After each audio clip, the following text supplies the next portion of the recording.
Masilang bahari sa aking isipan, huwag kang mabahala, di kita kalilimutan. Paglipas ng walay, mapapangiti ang araw, huwag sanang mawala. Masilang bahari.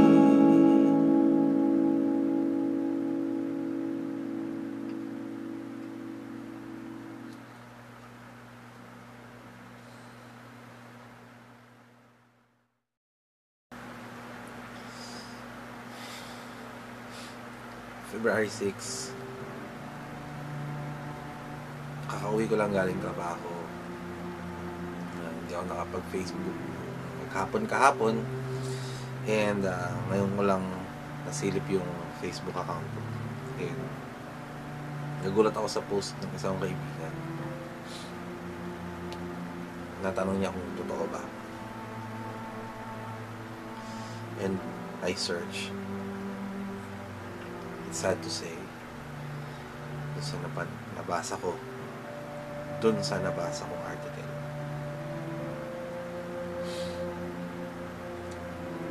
Ellie Buendia was found dead inside his car going to Tagaytay.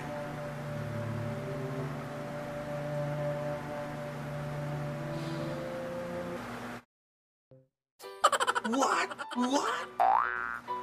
Ellie Buendia was found dead again. Again. Ayon dito sa nabasa kong article, breaking news. Wow, breaking news. Ellie Buendia natagpo ang patay sa loob ng kotse sa Tagaytay. What? Wala nang buhay ang Razorheads frontman na si Ellie Buendia nang matagpuan ito sa loob ng kanyang kotse sa Tagaytay, Cavite, bandang alas 4 kaninang hapon.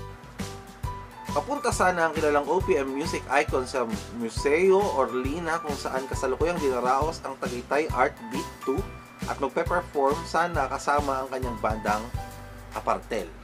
Labis na kinalungkot ng mga fans ni Buendia ang kanyang dinasang pagkamatay sapagkat kailan lang ay nag-release pa ito ng album. Di pa tukoy ang dahilan bagamat iniulat ng mga saksi na baka inatake sa puso ang Razorhead singer.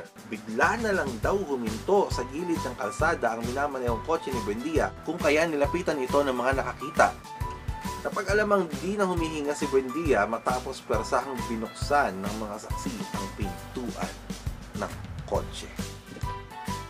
Well, hindi ito ang unang beses na nabalitang namatay si Ellie Buendia. Sa pagkakaalala ko, last 2008 mga bandang September, napabalitang namatay si Ellie Buendia. Ngunit napatunayan na ito ay pawang katang isip lamang. Lumipas ang ilang taon at napabalita na naman ang sikat na singer ay pumanak. Bandang July ng 2011, napabalita na naman na namatay si Ellie Buendia sa heart attack. At muli ito ay napabulaanan ng mismong singer. Pero ngayong 2017, totoo kaya? Kaya ako ay nag-research. Pinuntahan ko lahat ng mga social media na pwede kong mapuntahan para malaman ng totoo. At nakita ko ang katotohanan. At ang totoo ay,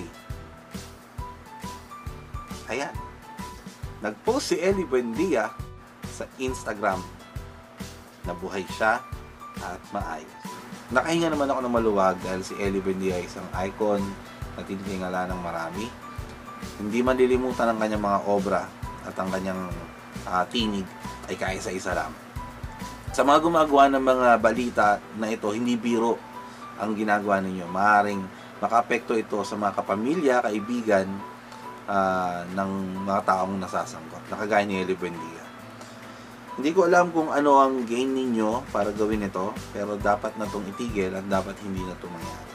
At para sa mga napapaniwala na mapanlinlang na post na ito, ito lang masasabi ko sa inyo, marami ang namamatay sa maling akala.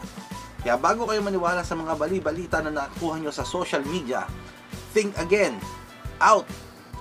Di mo maibabaon sa limot at mahala kapag